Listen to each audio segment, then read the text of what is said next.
झारखंड में चुनावी हलचल है। एनडीए ने सीट शेयरिंग का ऐलान कर दिया है। बीते दिनों आजसू और बीजेपी की संयुक्त वार्ता में एनडीए की ओर से सीट शेयरिंग का ऐलान किया गया, लेकिन दूसरी ओर सत्ताधारी इंडिया गठबंधन की ओर से सीट शेयरिंग को लेकर अभी भी स्पष्टता सामने नहीं आई है। आज लोकसभा में नेता विपक्ष राहुल गांधी रांची पहुंच रहे हैं। संविधान सम्मेलन में वो शिरकत करेंगे और माना यह जा रहा है कि यहां पर वो इंडिया अलायंस के नेताओं के साथ बैठक करेंगे, जिसके बाद इंडिया गठबंधन अपने उम्मीदवारों को लेकर घोषणा कर सकती है। इंडिया गठबंधन जो है वो अपने उम्मीदवारों को लेकर जो चीज़ें हैं वो स्पष्ट कर सकती है। चीज़ों को लेकर जो स्थिति है वो स्पष्ट हो सकती है। तो देखना होगा कि इंडिया गठबंधन की ओर से कब तक चीज़ें स्पष्ट की जाती हैं। हमारे साथ हमारे दो सहयोगी जुड़े हुए हैं, इन तमाम चीज़ों पर चर्चा करेंगे। धनबाद से हमारे सहयोगी राजकुमार जुड़े हुए हैं, हजारीबाग से हमारे सहयोगी शशांक जुड़े हुए हैं। सबसे पहले राजकुमार के पास चलेंगे। राजकुमार, एनडीए में सीट शेयरिंग की अनाउंसमेंट हो गई है। बीते दिन ही आजसू और बीजेपी के संयुक्त वार्ता में चीज़ें जो है वो स्पष्ट की गई। अगर इंडिया गठबंधन की बात करें राजकुमार, तो देखिए माथापच्ची खूब हो रही है। कई सीटों पर पेच है, जिसको लेकर कांग्रेस और जेएमएम में सहमति नहीं बन पा रही है। क्या लगता है, क्योंकि देखिए अब नामांकन भी शुरू हो गया है, कब तक इंडिया गठबंधन चीजों को स्पष्ट करेगा? बिल्कुल, जिस तरह से कल जो संयुक्त प्रेस वार्ता हुई बीजेपी की, जहां पर कि सुदेश महतो मौजूद थे, हेमंत बिस्वा शर्मा मौजूद थे, बाबूलाल जी मौजूद थे, और उनकी मौजूदगी में इस बात पर निर्णय हो गया कि किसे कितने सीटों पर लड़ना है। हालांकि उन्होंने भी यह बताया कि यह अंतिम निर्णय नहीं है, अंत समय में 1-2 सीटों को आगे पीछे किया जा सकता है। तो अब अगर हम बात कर ले इंडिया गठबंधन की, तो जिस तरह से तमाम जो अलग अलग विधानसभा की सीट है और वहां पर जो उनकी सीट खड़ी है, दोनों ही पार्टियों ने अपने 40 सीटों पर चुनाव लड़ने की अपनी जो तैयारी है वह कर रखी है। अपने जो उम्मीदवारों से उन्होंने जो संभावित उम्मीदवारों से जो उन्होंने आवेदन करने को कहा था, कुल 81 सीटों पर उम्मीदवार इनके पास में, सैकड़ों की संख्या में उम्मीदवार जो है वो दोनों ही पार्टियों में दावेदार हैं। तो उस परिस्थिति में कहीं ना कहीं इस बात पर निर्णय लिया जा सकता है कि पिछली दफा जिस तरह से झामुमो और कांग्रेस के बीच में गठबंधन हुई थी और आरजेडी को भी कुछ जो सीटें हैं वो दी गई थी, तो इस बार प्रत्येक जो गठबंधन में जो लोग शामिल हैं उनका कहना है कि उन्हें भी इसमें साझेदारी चाहिए। क्योंकि अब इंडिया गठबंधन की बात हो रही है, तो अब सिर्फ कांग्रेस, जेएमएम और आरजेडी नहीं है, बल्कि इसमें माले भी शामिल हो गई है। इसके अलावा आपकी अगर बात कर ले तो वो भी शामिल है, और जितने भी विपक्षी गठबंधन में लोग हैं वो भी शामिल है। तो सबको कहीं ना कहीं सीट जो है उसकी चाहत है, और इसी 81 में से उनको चाहिए।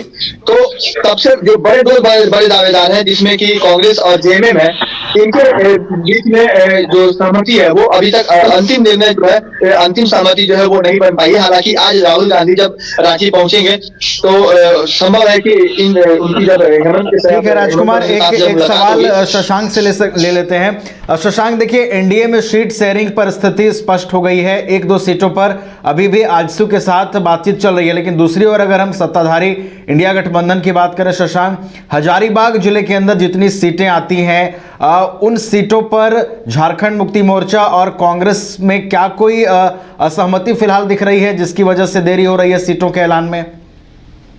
देखिए नवीन, कल एनडीए गठबंधन ने अपनी सीट शेयरिंग का फॉर्मूला प्रेस कॉन्फ्रेंस करके लोगों के समक्ष रख दिया है।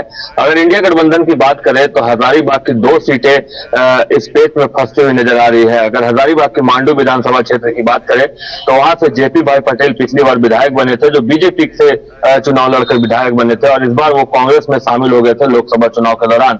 अब कांग्रेस वो सीट फिर से डिमांड कर रही है कि वो सीट इंडिया गठबंधन के तहत कांग्रेस को दिया जाए, लेकिन जेएमएम उस सीट पर अपना दावा कर रही है। जेएमएम का कहना है कि पिछली बार उन्होंने चुनाव लड़ा था, दूसरा स्थान या तीसरा स्थान उन्हें प्राप्त हुआ था, तो इस बार फिर से जो है मांडू विधानसभा की सीट जेएमएम को मिलना चाहिए। तो इसी को लेकर पेच फंसा हुआ है, चूंकि जेपी पटेल वहां से जीत कर आए थे, और जेपी पटेल का दावा है कि वो इससे पहले वर्तमान वर्तमान विधायक थे, इसलिए कांग्रेस से वो चुनाव लड़ना चाहते हैं। कांग्रेस इसी के माध्यम से सीट की डिमांड कर रही है। और एक सीट और, अगर बरकट्टा की बात की जाए तो बरकट्टा सीट आरजेडी की डिमांड हो रही है, जो हम लोगों को सूत्रों के हवाले से पता हो रहा है कि चूंकि बरकट्टा जो है यादव बहुल क्षेत्र है, अमित यादव वहां से वर्तमान में विधायक है जो बीजेपी में शामिल हो गए हैं, और इसी जातीय समीकरण के माध्यम से आरजेडी इस सीट की डिमांड कर रही है। अभी 2 दिन पहले जब हमने सीपीआई नेता भुवनेश्वर प्रसाद मेहता से बात किया था तो उन्होंने भी कहा था कि वह इंडिया गठबंधन के बैनर तले चुनाव लड़ना चाहते हैं और 2 से 3 सीट पर वो चुनाव लड़ना चाहते हैं। 2 से 3 सीट चाहते हैं जो सम्मानजनक अगर उन्हें मिलेगा तो इंडिया गठबंधन के बैनर तले लड़ेंगे, और उस 2 से 3 सीटों में उन्होंने बरकट्टा विधानसभा का भी मांग किया था।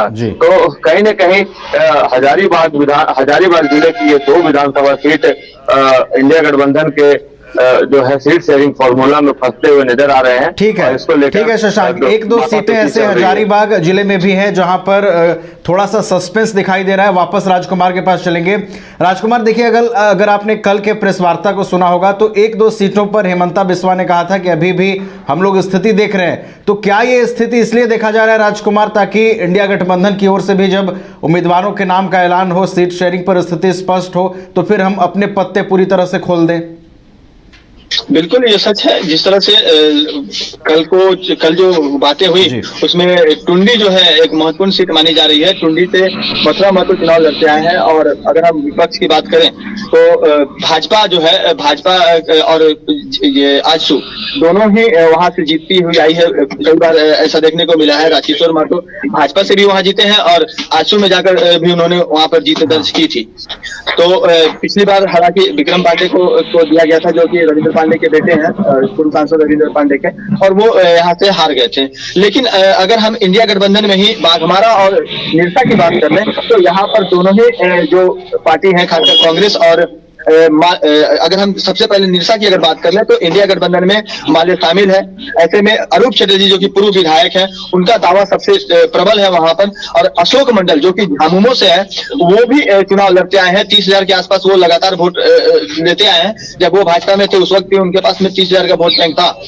तो इस बीच में अब झामुमो और माले के बीच में जब गठबंधन हुई है और कांग्रेस भी उसमें शामिल है, तो यह जो इंडिया गठबंधन है कहीं ना कहीं निरसा सीट जो है वो उस पर दावा करेगी। इसके अलावा सिंदरी पर भी इंडिया गठबंधन का में अगर हम बात करें तो मासत जो कि अब माले बन चुकी है, तो माले और कांग्रेस झामुमो तीनों के बीच में कहीं ना कहीं उहापोह की स्थिति बनेगी, और इस पर अंतिम निर्णय ले पाना बड़ा मुश्किल हो रहा होगा। क्योंकि पिछली बार झामुमो से मनु आलम चुनाव लड़े, क्षमा करेंगे, फूलचंद मंडल जो कि पूर्व भाजपा विधायक थे, उन्होंने बगावत करके झामुमो से टिकट लिया था और झामुमो से वो चुनाव लड़े थे। और वही अगर बात करें तो सिंदरी में जो है बहुत लंबे समय तक माले का भी वर्चस्व रहा है।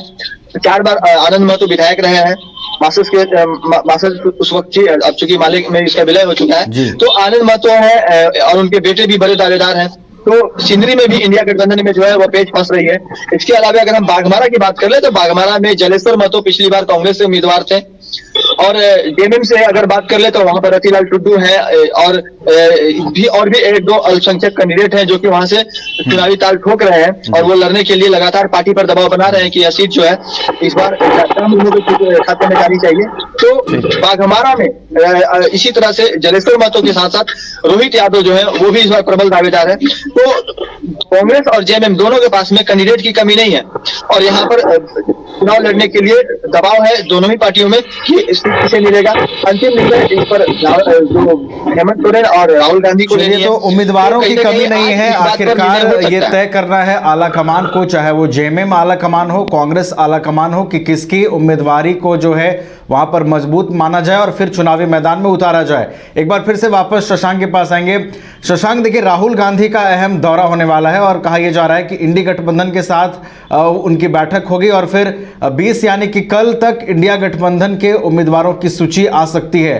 तो ये बैठक जो होनी है राहुल गांधी की, क्या लगता है शशांक, इसमें सहमति बनने की पूरी संभावना है क्या? देखिए, आज राहुल गांधी रांची पहुंच रहे हैं।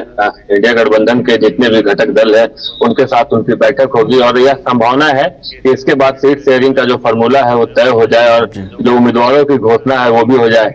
अगर सीपीआई की बात करें नवीन, तो सीपीआई के भी केंद्रीय टीम जो है आज रांची पहुंच रही है। आज और कल 2 दिन वह रांची में रहेगी। इससे पहले उन्होंने दिल्ली में ही राहुल गांधी से भी बात किया है। आज वो रांची पहुंचकर हेमंत सोरेन से भी मुलाकात करने की बात सामने आई थी जब हमने भुवनेश्वर प्रसाद मेहता से बात की थी। तो सभी घटक दल मिलकर एक बार बात करके सीट शेयरिंग का फॉर्मूला तय कर सकते हैं। अगर बात नहीं बनती है तो सीपीआई लगभग 20 सीटों पर चुनाव लड़ेगी और इसका नुकसान इंडिया गठबंधन को भी देखने को मिलेगा। लेकिन फिलहाल इंतजार आज राहुल गांधी के रांची आने का है और उसके बाद क्या कुछ हो पाता है इस पर सभी की नजरें टिकी हुई है। चलिए, तो राहुल गांधी का महत्वपूर्ण दौरा होने वाला है और पहले चरण के लिए नामांकन की शुरुआत भी हो गई है। समय बेहद कम है और ऐसे में अब इंडिया गठबंधन की ओर से बहुत जल्द प्रत्याशियों की घोषणा की जा सकती है। बहुत बहुत धन्यवाद आप दोनों का। राजकुमार, आप धनबाद से जुड़े, बहुत बहुत धन्यवाद आपका हमारे साथ जुड़ने के लिए। शशांक, आपका भी बहुत बहुत धन्यवाद हमारे साथ जुड़ने के लिए, तमाम जानकारियों के लिए।